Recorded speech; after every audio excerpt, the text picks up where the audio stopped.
অনেকেই আমাকে কমেন্ট করে, ভাই আমি প্রবাসী, অনেক জায়গায় টাকা পয়সা দিয়ে ধরা খেয়েছি, আমাকে একটি আপনি লোন করিয়ে দেন। ভাই, লোন করানোর ক্ষমতা আমার নাই। আমি আপনাকে সিস্টেম বলে দিচ্ছি।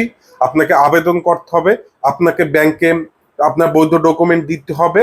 ব্যাংক যদি আপনার সকল ডকুমেন্ট দেখে বিবেচনা করে যে আপনি লোন পাওয়ার যোগ্য, তবেই আপনি লোন পাবেন, নয়তো আপনি লোন পাবেন না। তবে একটা কথা বলবো, অনলাইনে কখনোই আমার কমেন্ট বক্সে নাম্বার শেয়ার করবেন না, তাহলে আপনি প্রতারিত হবেন। আর অনলাইনে যদি কেউ বলে আমাকে সঞ্চয়ের টাকা দিন, আমি অনলাইনের মাধ্যমে 24 ঘন্টায় লোন করিয়ে দেব, কখনোই করবেন না। আর আমার নামে যে সমস্ত ফেক আইডি আছে, সেগুলো থেকে বিরত থাকুন। আর তাদের সাথে যদি যোগাযোগও করেন, সেক্ষেত্রে ভিডিও কল দেবেন। একটা জিনিস মনে রাখবেন, আমি কোনো ভিডিওতে নাম্বার বসাই না, বা আমার নাম্বার কখনোই আমি কোথাও ভিডিওতে শেয়ার করি নাই। ঠিক আছে, আমি নাম্বার দেই না, আমার কাছে যে আসুন এ কথা আমি কখনোই কোনো ভিডিওতে বলিনি যে আমি লোন দেই। অতএব আপনারা যেটা করবেন সতর্ক থাকার জন্য, আপনারা প্রতারককে বলবেন ভিডিও কলে আসো, তুমি তামিম কিনা সত্যি আমরা যাচাই করব।